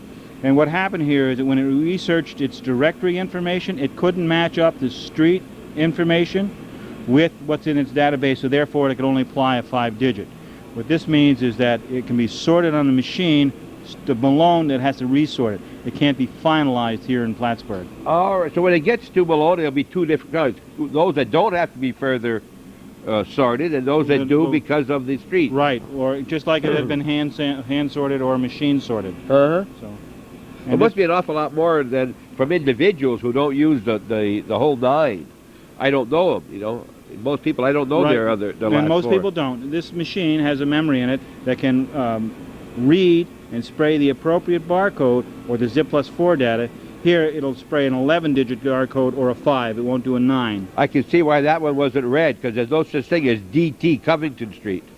It's FT, right? And you can't read the D, see? Right. They Probably may have even read that as an O and not a D. could be, right. So that's sometimes the reason is because the information that's on the letter is not as good as the information that's in the data bank. Right. Or the stuff that's in the data bank is wrong. For example, here in Plattsburgh and in Clinton County with all the changes from 911, we have information of the new addresses and the old address. We have people that will use some of the old address, some of the new address. So when the machine goes to research, you can't find that because that's not there. It's either the old or the new. And people in Clinton County should only be using their new address. I know. Exclusively. They still have the old addresses on the I know I'm 31 and there are two 31s, the old 31 and the new 31. Right. People should use their new address exclusively, and if they had delivery through a rural delivery carrier, they used to use RR box such and that. That does not exist. They have a street name and a number, and that's the only address that's good. They had highway contract delivery. If they have a post office box delivery, their address is the post office box, P.O. box such and such, not the city address. Okay, but I could use 31 Church Street and then use P.O. box under it? Yes. Okay, I do Matter that. of fact, people that have post office boxes have the option of receiving mail through the post office box or their physical address based on where the placement on the envelope is and what they desire. The address that is immediately above the city and state is the delivery address. Okay. For example, where you gave us Yes. that, the address that was right above the city and the state was the P.O. box. Right. That's where that mail will be sorted to for delivery. Right. I should not reverse that. They should Unless not you say- wanted to go through All right. your home. We don't, but they don't deliver it. So Right. I should not show 31 post office box, then my street address. Right. The other way. That's right. Post office box should be immediately above the city Gotcha. and state. Now, a lot of people need their physical address known for whatever reason. They're having people come see them or whatever. In that case, it's very important to put both on there. And again, city and state above them, the P.O. box. Okay. If that's not important, your address should always be just the P.O. box. Just the P.O. box. Okay. What we're going to do now is we're going to go look and see with this barcode how we sort it from here. The barcode, each number of the zip code or 4-digit add-on or the street address is represented by 5 bars, 3 short ones and 2 long ones. Each placement of that 5 digits of the barcode has a value assigned to it. Based on the placement of the large bars is the value, and it's added value. For example, 7 and 4 equal 11, which in the post office it'll be a 0. But 1 and 0 is 1, 3 and 1, and so forth, so that we can do all 9, 0 through 9, with 5 bars, 2 large and 3 small. Is this first class mail? This particular stuff is third-class mail, Okay. pre-sorted by the mailer themselves. So this can be done at a slack time when your other Right. mail isn't waiting out front. We're here during the day. Mail moves at night. What we have here primarily is third-class mail. The mail we saw over on the cancellation operation is something we picked up specifically to show you how it worked. Normally that wouldn't even start till 3:30 this afternoon. Mail moves at night. If I mail a letter in the post office in Plattsburgh at 8:05, will I get AM? in the morning? Yes. Okay. Will it any way it could get delivered in Plattsburgh that day? No. No way. Now, our final collection times for mail here in the city is at night, to 5 o'clock Even if or I 8:30 here at this if I were building. mailing it to a post office box in Plattsburgh, there'd be no chance they would put it Right. in that box during No the day. chance, no. Okay. Remember that out there if you think Now, it's important. Perhaps in Champlain or Ross's Point or one of those offices, the operation there, they may go out and hit the local boxes, meaning go Yes. collect the mail from it, prior to their final dispatch of mail in the morning. Because all the mail for Plattsburgh City is sorted over here and then transported to the other building, the time frame and the ability to do that doesn't exist. Okay. Now, one other thing we talked off camera is when a postmark is important. Income tax day, a few of us wait till the very last minute, and you figure you're going to mail it at 5 o'clock in Champlain or Moores, and it won't get postmarked, maybe. It's possible till after midnight. Now, what's going to happen? I'm going to be late for my income tax, yet I mailed it. I'm by no means a spokesman for the IRS, but their requirements are that you mail it on the 15th, for example, by midnight. Well, we don't collect mail after 5 o'clock in most offices, so the IRS probably isn't going to penalize anybody for it being canceled on the 16th. But I'm not the IRS. If it's important enough for me to get it date stamped on the 15th, I'll get it in there before 5 o'clock, or I'd come down here to Plattsburgh, where the final collection outside this building is 8:30 at night, or outside the 10 Miller Street Post Office is 8 o'clock. You're telling me I can mail here? Right outside here, right out where you came in, and right in Yes, front of the building here. there is There's a mailbox out there, and the final collection at night is 8:30. There you go. Anybody out there watching locally, you could That's get the mail latest. That's the latest time in the 129 area altogether. here. Okay, if you're coming in from West Shazy, you don't have to run down onto Miller Street. You could do it right here. Right here. Come down. Get a lot of mail delivered here? Yes. Outside? Yes. And it, just as information, here at Income Tax Day, which this year I believe is the 17th, because of the holiday or something going on, we will probably be open until midnight, and any mail that comes in here will be canceled with the 15th up till midnight. Okay. Yeah, you heard it right here from the man himself, postmaster in Plattsburgh, New York. His name is George Perry, with an E or an A? E. Perry. The right way. That's right. What this is? It says DBCS2. That stands for Delivery Point Barcode System. I see there's no P for the point, but that's what it stands for, and it's a second generation by this particular company, Electrocom. These are state-of-the-art. These are the most recent advances in this particular type of mail processing equipment. And what it's doing here is it's reading the barcode that was applied earlier and sorting it. Now this machine will read 36,000 letters a minute. We've had this with no jams or anything run up as high as 40,000 pieces an hour. I'm sorry if I said an hour. You said minute. Okay. Minute, I apologize. An hour, right. Okay. Well, to give you an idea how much 40,000 pieces are, one of those postcons, Yes. it was filled with trays of letters. Yes. It would take 3.5 of them to make 40,000. So that would be in an hour. It would start that many. Now, what it's doing is going through and it's reading it at some point, right there where the light is, maybe? Right, it's reading it there, and it's then going to figure out which row it's going to go on, first, second, third, or fourth. It's reading the barcode, determining where it's going to sort this piece based on the barcode to which stacker. These little tray holdouts here are called stackers. Now, this machine can sort many different schemes. The particular scheme it's sorting now, we'll look at it when we go down here, but it can do various operations based on the scheme. It could do an outgoing, in other words, outside of the immediate area, or it could do an area right in Plattsburgh, for example, where it would sort directly to the carrier or directly to the carrier's walk sequence when he gets all the mail in this one house, all in one spot, ready for him to go. It certainly isn't going to individual cities because there's not enough things. So you might be dividing it by sectional centers or something? Right. It depends again on what scheme the machine's running. Okay. This particular one, I believe, is running the sectional center here in 129. So it's breaking down every office in the 129, either just as a whole or in multiples. For example, like Morrisonville, it might break it down to the individual rural route carrier, the box section, or a particular company. Could there be a different tray for each one of those? Right. Right. It's pretty accurate too? Yes. The machine reading barcodes, it must maintain a 99% average or the machine itself will shut off. Now that's reading the barcode. Yeah, make sure, as you notice here, there's letters going in 4 different areas here. They're shooting them out in different places. Amazing. What that's telling him is that there's a stacker that needs to be swept. Too many in it. Yeah. Normally there's 2 people. That must be Plattsburgh. It could be a lot of things. It could be just one particular area that gets a lot of mail.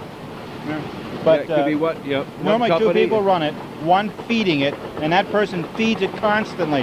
In other words, loading the ledge to put the mail to be sorted. You have to be very aggressive at it. You're sitting there feeding. You can't do anything else but feed this machine. And one other person runs up and down pulling the stackers and putting them in trays behind them, such as what's here. Okay. These particular... Right, now you're going to put a little sticker in here as to what the location. Where do you get those?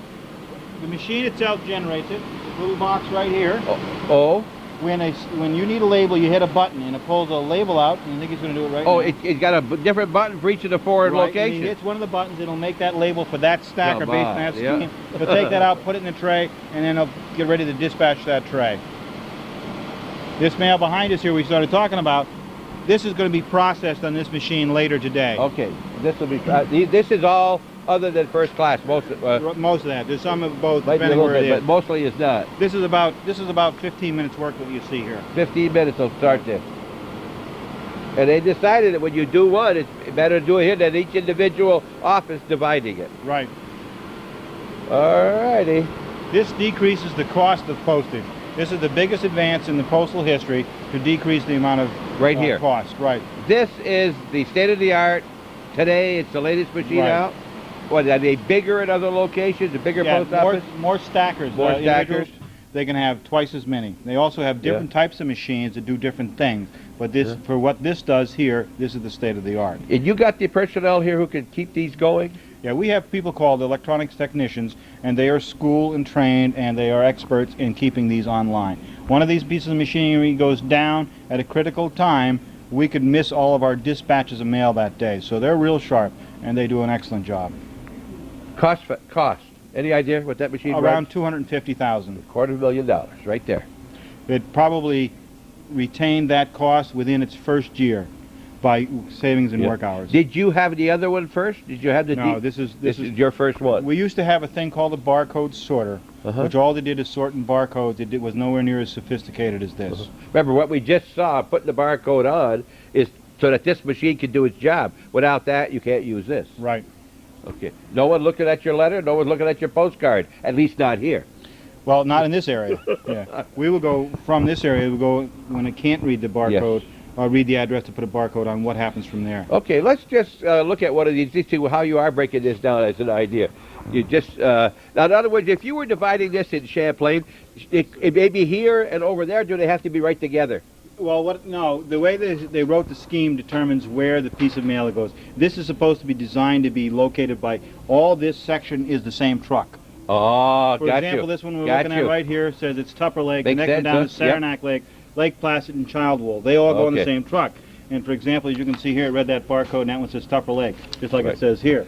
Now, Chowell won't fill too many trays. They may not have to sweep that all day. Yes. But when the final dispatch comes out, they'll pull that out, band it, and they'll throw it in a sack. Yeah. 'Cause that's- You're talking shop here. You're going to sweep it, huh? Oh, you yes. sweep it. You don't empty it. You sweep it. Sweep it, Okay. you mean literally to pull it out and Yep. move it over. And you're Uh-huh. right. We have our own language Oh, in the of course. post office, like every business. So. Yes, yes. Let's see if we can find some up by your area. Plattsburgh Air Force Base ought to be a busy one, I would Well, think. not really. Not anymore. No? That was closing down. Okay. Here's So, Fort Covington, Fort Covington. Lawrenceville, West Bangor. So those North come down. Bangor. Oh, look at all the possibilities of all the belts. That's right. That one over there that looks like the big China cabinet, Yes. that's one belt. When that That breaks, whole they gotta thing's a re- belt. One Now, belt. Do you have to do anything to these belts if they get too shiny? No? Yeah, we replace them. Oh, As soon as when they they get too shiny? shiny, they won't they won't sort grab, into these yeah. doors. And we have to replace these doors all the time. Yeah. These little doors to pull out, and there's a little plastic thing here, and you can almost see the wear on it when Yes. it gets worn too much. It has Yeah. to be taken out. And back and further in the machine, there's a little gate that opens up to let the letter come into here. Yeah. Well, They it- wear out all the time. I would assume that the top one is not the community. Is this the top one? Yes, it is. This is Whippleville. Well, I Whippleville wouldn't is think on- Whippleville would get replaced too often. It won't get worn out too often. Not huh? too often, no. I was talking the other day to a man from Whippleville. Here's Champlain. Champlain residue. That means it was not in the sort system. Then Champlain Rural Route 1, Champlain Rural Route 2, Champlain boxes. Champlain boxes, Champlain boxes, Champlain boxes. Oh, we're big. All based on the section of the box section, what's going to go in there. So all those 8 here are all Champlain. So Down these here, are here's- boxes, like say from 100 to 500. They would run in some kind of an order. Right. And here over in this one, here's the Champlain again. This one says Champlain in a particular box. That means that one company's mail goes in there. Oh, just that one Right. company. There's a volume of mail goes in. Here's Moore's mail, Moore's Forks, Altona, Cherubusco, Ellenberg, and so forth. Let's see, this one should be Cherubusco. Let's see Right what's in there, there. 69. Yep, 69. Yep, there's your, and they're all. Cherubusco. Yep, Cherubusco. To the right place. Good. That's right. I noticed you looked first before you showed me. I said, whoa, God, that's just what I need to do, yeah. But that would be stuff that's not in their sort scheme. In other words, their data in their office for sort scheme doesn't get broken down to rural route 1, rural route, whatever the breakdowns are there, it would go into a residual. What the postmaster is supposed to be doing is periodically going through the residual to find out why it's going there, what's wrong with the address information. So when you say print here, the printers are all over Yeah, there's there, one at right? each end. Oh, there's one at each There's end. one right down So here. when you want to push Morris Forks residue, you'd push this button here. It says print. Right? Don't push jam. That'll get there automatically. That jam means that light will go boom, boom, boom, boom when there is a jam. Why So you just know certain places? Or is that covered this whole bunch? whole bunch. This All right. is broken into sectors. Okay. Yep. And that's that Yep. sector. God, look at the belts. And wheels and belts, as we said earlier. And here's another foam belt. Yep. That's what I'm saying. When letters get ripped, that's what happens. They get jammed Yep. between this Yep. or then the you- gate here. And there's another belt here, but it looks like a big rubber band. That's Right. also there. And that drives the thing that makes this go down like this. Uh-huh. This is where your mail comes, folks, and you, if you knew what happens to your mail from the time it goes in until the time it comes out, you'd be amazed, too, that you get your letters as promptly and as thoroughly as they do. That's right. You deliver well over 99% of the letters within a... Absolutely. Absolutely. There is always that example of, gee, Aunt Millie mailed me a letter and it took 12 days to get. That's always going to be there. Yes. Most people never notice when mail gets there on time. Well, some of And they that, shouldn't. some of that 12 days is still in the husband's pocket for 10 of the 12 I'm like days. that. When you say I mailed a letter to my to my sister-in-law, that doesn't mean that it did. It means that you gave it to your husband or your wife to mail 12 days ago. Then, when you really get down to when it was mailed, it might be different. I had an example of that myself. I mailed a check for a payment, and I positive I mailed it. I called them up, didn't get there. 2 weeks later, I found it in the trunk of my car. I must have leaned over the trunk and it fell out. Exactly. I never knew it. Exactly. So those things do happen. Yep. Did you call them and tell them it was your fault? Yes, I did. You did? Oh, you did? Yes, I did, yeah. Oh, your wife has trained you well. You can't blame the post office. Oh, that's right. You has to better, tell them. oh, yes, Yeah. then you better do that. Yeah. What we'll do is from here, unless you have some more questions about this, we'll go over to where they're non-barcoded. Couple what percentage, as a guesstimate, would it be pre-postage like this compared of all your mail? Oh, it's much greater than it used to be. 50%? I would say it's closer to 60%. Now, there's a realize there's a lot of company mail going out, and these are the people that don't pay 29 cents. No, because they do work share. They have to do work for the post office, so therefore they get it reduced. And they have a lot of requirements to meet. That's one of the things people say, well, how come when you went from to 29 cents, why didn't you go to 30? Or why now did you go from 32 and didn't go to 35? When they make it simpler. To you and I, as an average mail holder, we figured it only cost us about 70 cents more a month to do our mailings at a 3% increase.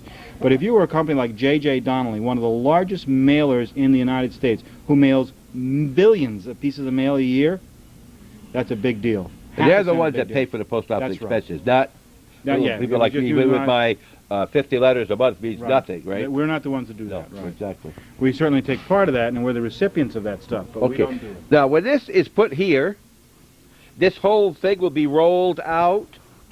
Will this be rolled out, or will it be taken off and put in another unit? What happens, it'll be pushed back, another unit will be put in place, then it'll be rolled out.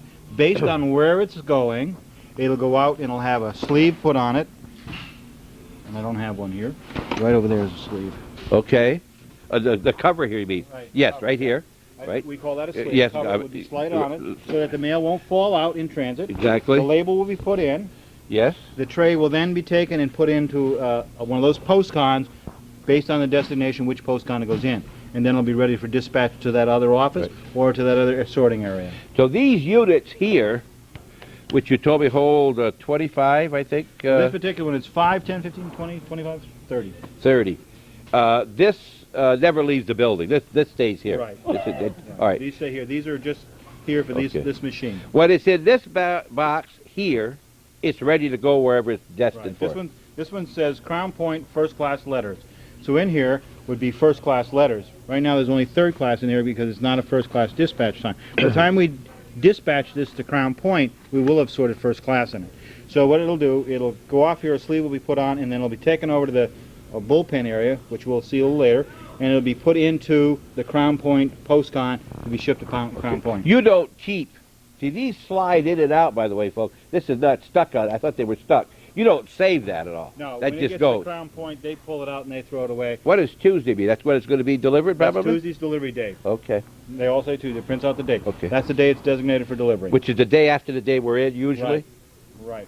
Now, in the morning we get mail, and it'll have, for example, tomorrow morning at 5 o'clock in the morning, we'll have mail that we're sorting to be delivered that day, and it'll say Tuesday on it because it is Tuesday, and it's designated for delivery. Okay. We'll move along. Thank you very much. This a heavy plastic, too? Yeah, that's also or nylon built in there. Now, you were speaking earlier about our repair parts. We have repairs for everything, including these things. We saw, I'd like to at least get a picture before we go. Great arrangement for parts out there. We were talking with Rick Miller, I think. And he just had all kinds of jars with all kinds of parts. He's in charge of ordering the parts and keeping them in stock. When one of these machines break, we have to get them fixed as soon as possible, or mail won't go out. So there has to be order to it. Organization. I can't say this is the most important machine because there are others just as important. If you didn't put a barcode, it couldn't read it. Right. Everything works together to get the job done. And there's no less important part than the human element.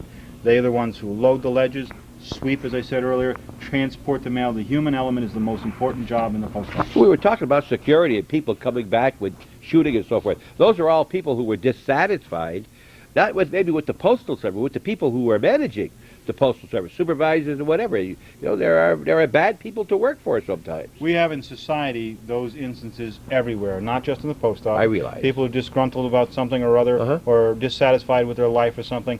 And even though it seems that those people that we hear about in the news were disgruntled postal workers with their managers. Most cases there was some other incident for reasons for it, whether it's a past history or a history of illness or just social dilemmas. It's easier to focus on who you don't like the most, whatever reason, because I got to come to work every day. I was mentioning when we were talking earlier off camera that there's probably no business in the United States that has more retail outlets than the post office. We have 40,000 retail outlets. That means where you can go into the post office. We have many more post offices than 40,000, but 40,000 retailers. We're in virtually every community. Right, right, and even schools. It said there's a school in every community, but it's just for that they're independent of every other school. Right. We'll be right back, and we're going to talk more with George Perry. You're watching Hometown Cable. I'm Bob Venn. Please forgive my voice. I'm all stuffed up. Calvin Castan is on the camera. Our regular Sunday shows called What's Going On Here. We hope you enjoy these shows, and we're always open for your comments. Constructive, don't be destructive, please. But if you've got some complaints, I'm not adverse to taking some complaints. Something you want to see, let us know. We're very happy to be here at the Post Office Annex, the Mail Processing Annex. Mail Processing Annex, which does it for the whole 129 area, right here in Plattsburgh, New York. You want that turned up or moved around so you can see it better? The operator was mentioning off camera here that this tells us something, George. 1,381 pieces just went through when he showed us. Well, that's right. And 1,084 were read and accepted, in other words. And there's another breakdown there for those rejected, and it says non-read 172 and no code 124, which means there was no barcode on it. Okay, now for some reason that shouldn't have got over here, but it did. Right. And they were rejected in one of these first bids, and you could either pass them through again. Right. That 172 you could pass through again and see if it That's works. right. And then 124 there, we could send back over You to got to the go back OCR to get the a other barcode place. on it. Right. All right. And then the percentage is 95% were divided. 95% of those letters that ran through there were read and sorted. Okay, now, talking about those things, and we talked a little bit about this off camera, I'm working on a reunion in Champlain Central, Champlain High School of yesteryear, 1898 to 1959. And a lot of these people still live in our area, and some live in Plattsburgh. And I recently sent one to Plattsburgh to an address, and I got the address from the man's daughter, okay? And it was on Margaret Street, and I sent it to that address.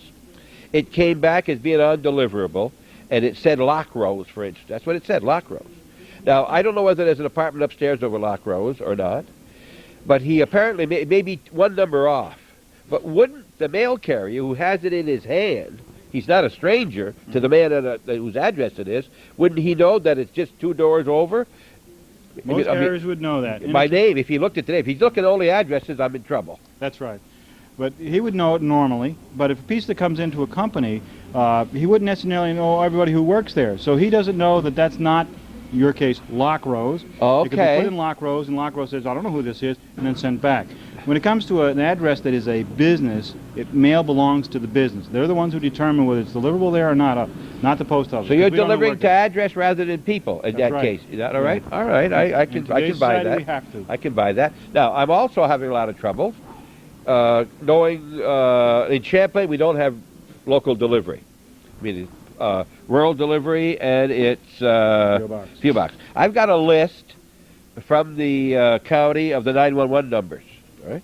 So I look up a number and it says 37 South Street. So I put 37 South Street. It's all I know. I don't know that he's got a post office box. What happens to that? I know you can't answer for Champlain, but what if it's Plattsburgh? I got one for Plattsburgh, and it says 37, and he doesn't get any mail in his house. What happens? Well, then if he has an order on file directing his mail from his street address to the post office box, it would get forwarded. No different than if you had moved out of town.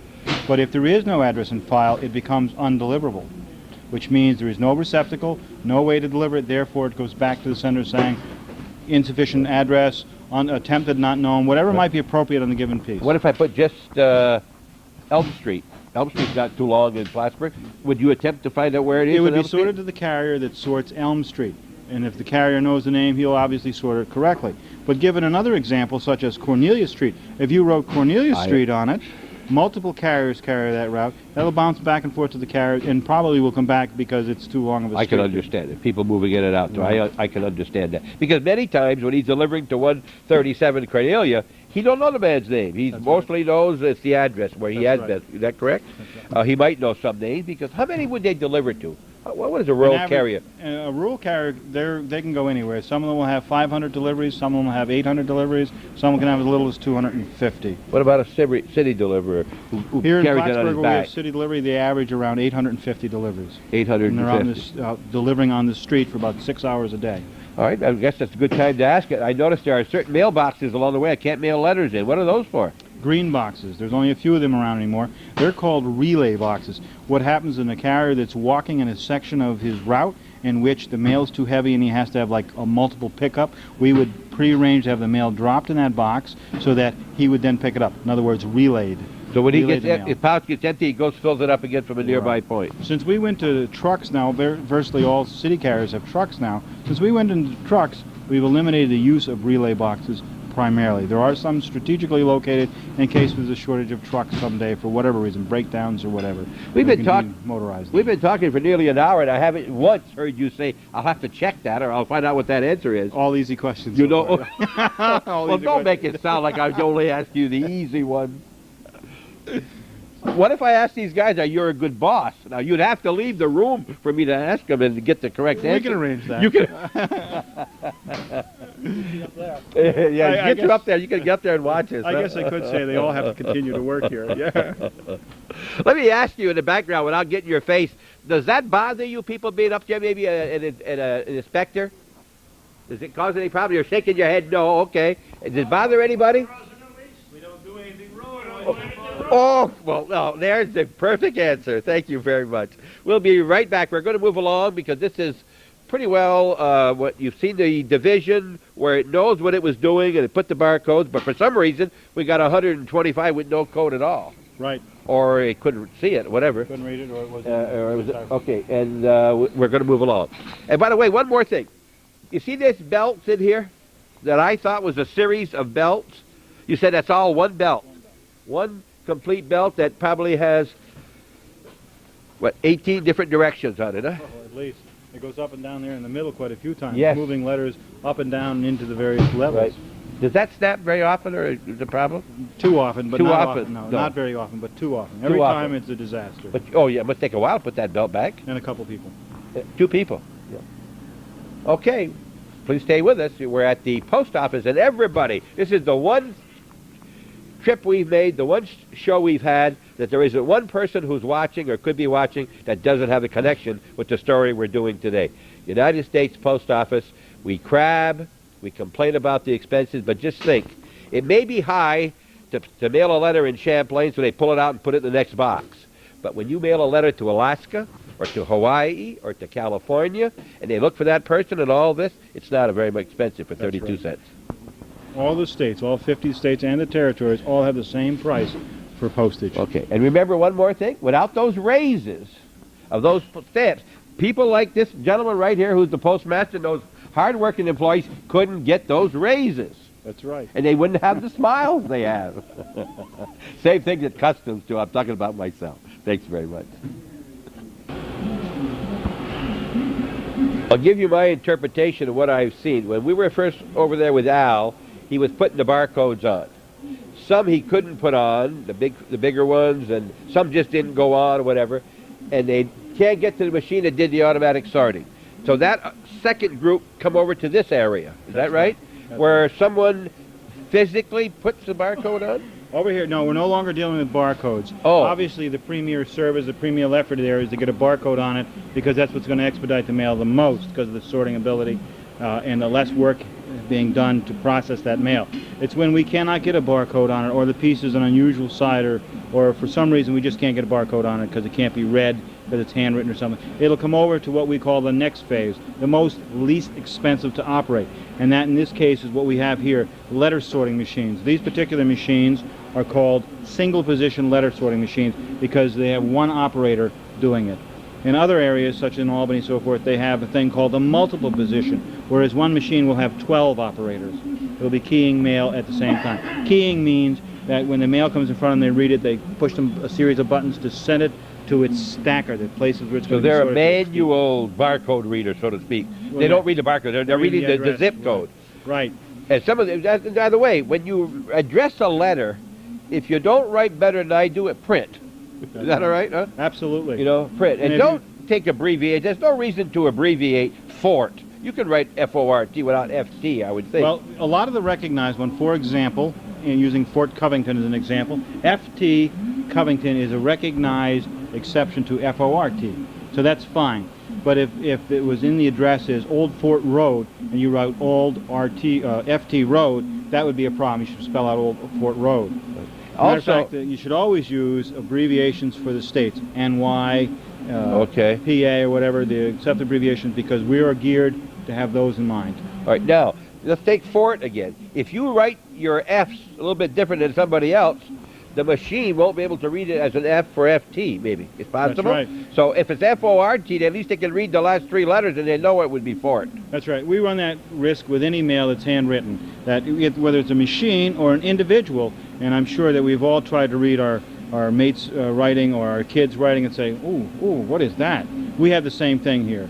We see lots of different handwriting we're not used to, so we can take an F for a T or a B or whatever, depending on it is, and it possibly could result in a missortation. I have put zip codes down, and I have hit a 9 instead of an 8, and I've retyped over it.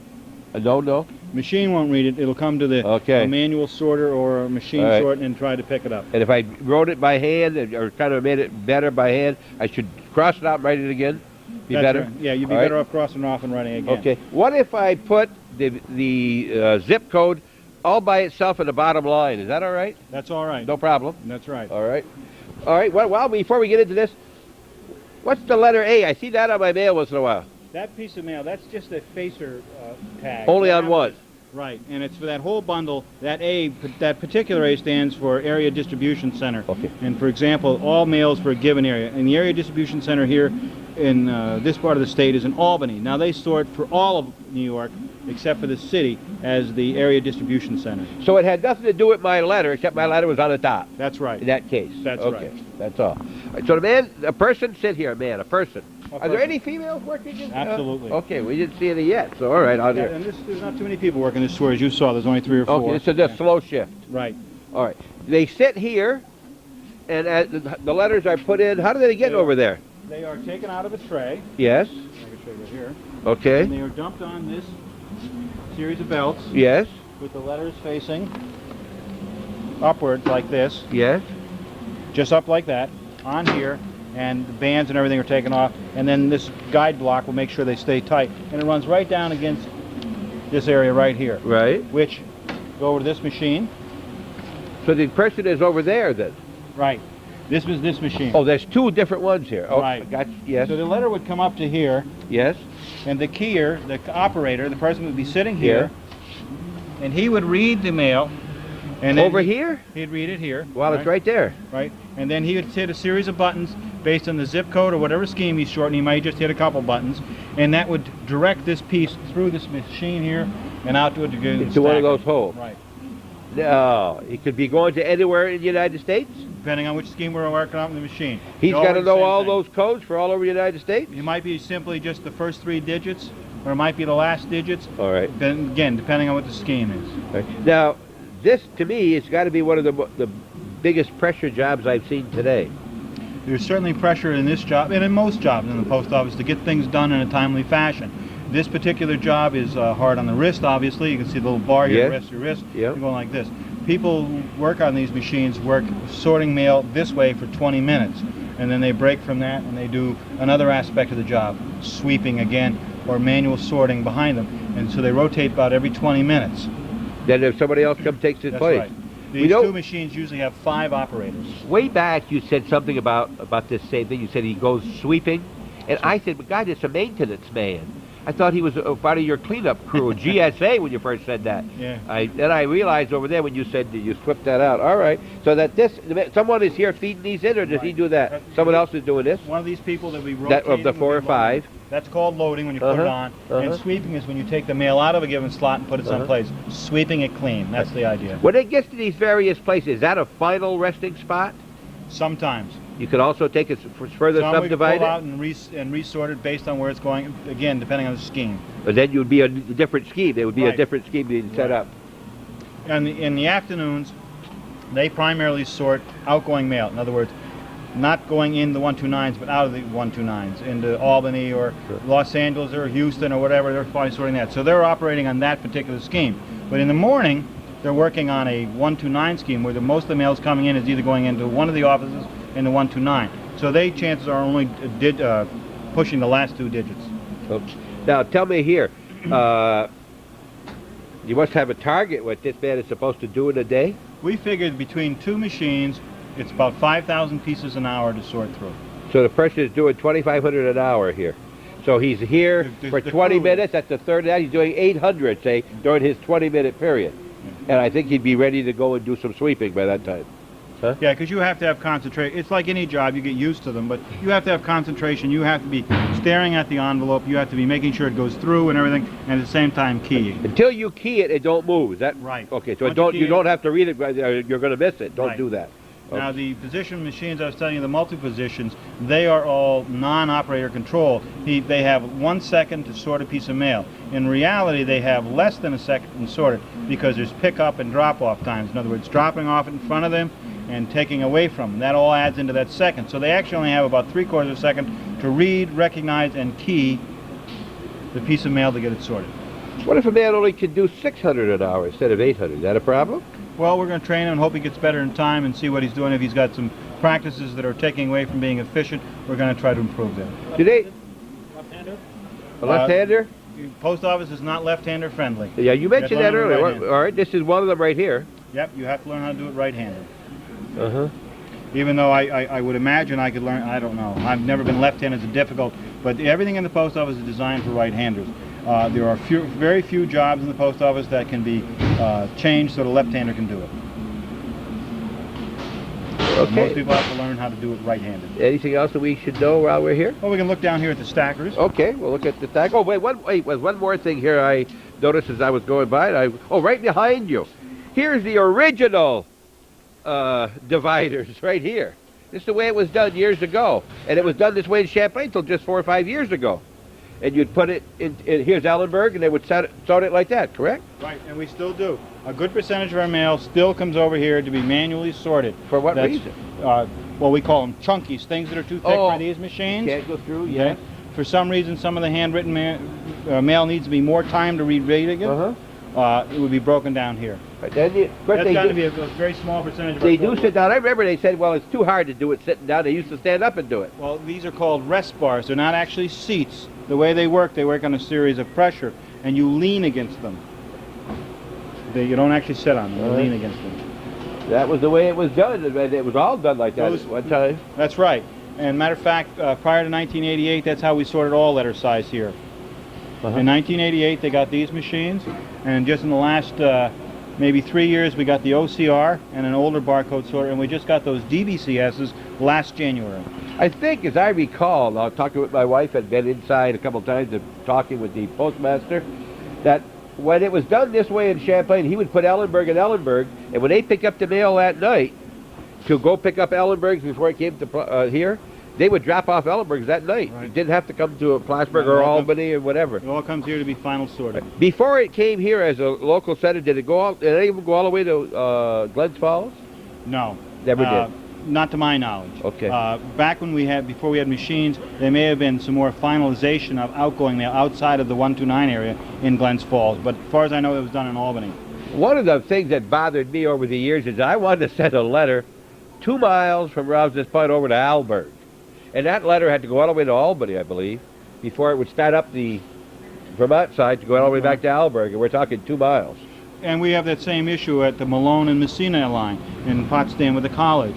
Malone is in the 129s, Messina's in the 136s. It comes from Malone to Plattsburgh to Albany to Syracuse to Watertown to Messina. You always have to have some sort of boundaries. Yes. There's got to be some sort of transportation line. This guy ends here, this guy starts up here. There's always going to be them. Nobody can be inclusive of everything, and that's what that is a result of. The boundaries are someplace, and that's where they are. Are you changing at all each week, each month about anything that's changing since you've been here? Well, since I've been here, we've changed a number of things. The building itself we've taken out some of the office space in here to put some more machines. We were over looking at the Marks. They came in since I've been here.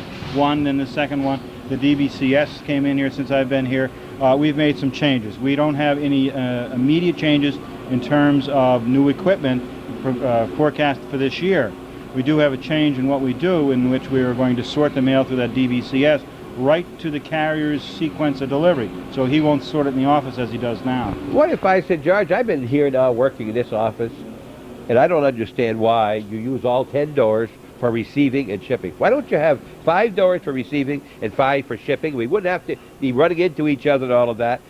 Would you at least say, well, let me think about that? What would it come In this particular one, I have an answer for it. I know you would. I realize. Well, that's the best I could think about. Oh, if someone came up with a question, if that's Yeah. you're saying, hey, why don't you do this way? Well, certainly we'd look at it. And you say, God, I never thought of that. That's right. And I don't have all the answers. No, It may no, seem but- that way at times, right, but I do not. But you're dictated of some of this. You don't devise all this yourself, do you? Here? Oh, some of this stuff, we've been doing this for at least 200 years, so some of the stuff comes from experience. And Well- because, for example, the one you used about the trucks, doors, and so Uh-huh. forth, some of that is predicated on what's got to be done when. Everything is on a time schedule, the post office. Dispatches of mail going out are at a given time. There's no fluctuation to that. And if you have a multiple of people dispatching at the same time, you have a set of circumstances. How do I get them out of here at the same time? And the same thing. Now, a lot of our systems are in place because of suggestions.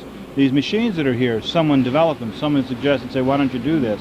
And it worked. Some of the attachments that are in the machines that make the jobs more efficient were as a result of suggestions from employees. Okay, that's what I wanted to know. You're adaptable and you're Absolutely. receptive. That's right. We have to be. And I don't understand you're working 200 years. That's the one thing that bothered me you said. I certainly haven't.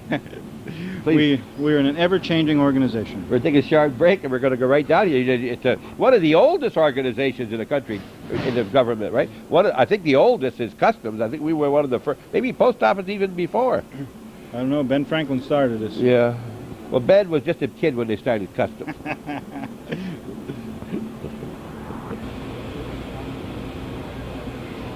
Unlike the fast processing over there where the zip codes, you could explain here a little bit as to what happens. You can see there's 5 units that letter, so how's it going to, oh, this will open up as it comes Right. along. The letter will ride down, Automatically will open up. right, when the time Here. is appropriate, and it'll go into here. Yeah. And it can go in any one of those Right, 5. Based on the timing of it, and it might go right into here like this. You see, it will. If nothing tells it, it goes all the way to the bottom, which stays open. But Right. if it's supposed to go in this one, this will automatically open up when it comes down That's right. and It's drop all- in. From when they key it, so when it gets to its destination, it's all on timing system, and it comes down. The timing shows, it knows the speed of it coming down the line. It'll open up the appropriate gate for it to go Here in, to go in. and then it'll open up this one at the appropriate time it takes to go from here to here. And then they divide this, and then you sweep them out of here, as they Sweep say. them out of here, and the All same right. thing, we put them in trays and tray carts, Yep. which are post-ons of trays. And from this point, they're going out of the building. Right? They're Usually ready to go out. going- right. Okay. There's always a resort plant someplace. We were talking about your electricity, and Calvin was saying, are you in the municipal light? And you are. Yes. There's a lot of electricity used. Well, electricity is the only thing that's more important than the thing I'm holding in my hand in the post office department. And that's it right here. You see this right here? Very, very important in the post office, right? That's right. You We do use a them lot for- of binding. And many times you see them on the floor. Right. And I was at the forwarding place in Champlain. They're all over the floor. He said, it's not worth picking them up. You're cheaper to buy a new one and to bend over. We'll get it in the evening. And it just pile right up. But you use those a lot.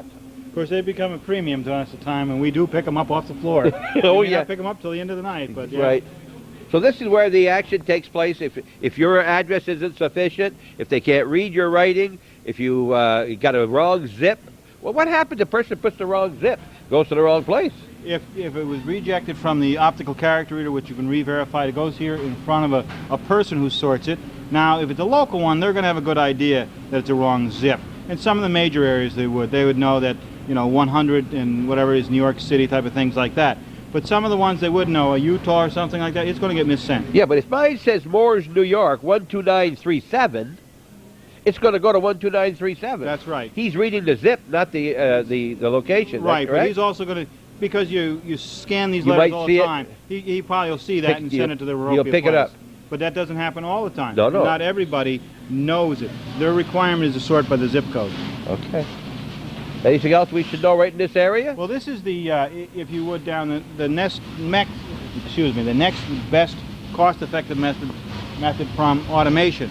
And what goes from here on letter size, the final, the thicker ones, the chunky ones, the ones that can't be sorted in the machine, would go to the final way, which is the manual, which we talked a little bit about earlier. Yes. And that's where the last of the letter size mail would be finalized. It'll be finalized in one of those streams. Okay. After that, we're done with letters.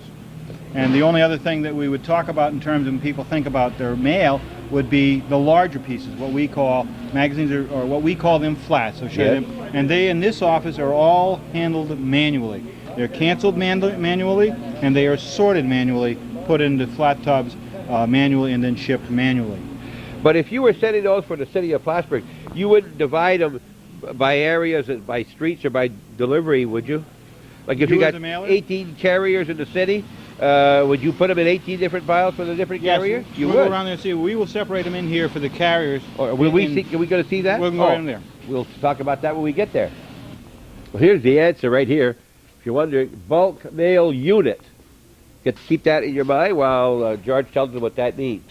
Well, bulk mail unit, that's a postcon, container that was probably used at some office in their bulk mail unit. That's where mailers came in with this mail already prepared, where they did the work share, and that container was probably used in that site for a long time, so they wanted to keep it there. They put a sign on it. That here means nothing to us. Oh, It's just there a you go. reusable I container. learned something. You can forget what I told you. All right. What we're looking at here is, I talked earlier about those letter size and the larger letter, and we call them flats. Larger letters, magazines, in this particular case, this is third-class mail, but you can see it, you can't put this in a letter slot, as we showed earlier. Right. So we have to sort these by hand. And Tom's been here a long time, and he's pretty familiar, and he's very adept at doing this, and right now he's sorting, you sorting city? He's sorting city. In other words, he's sorting Plattsburgh mail. He's breaking this all down into the various routes and or organizations in town that get mail.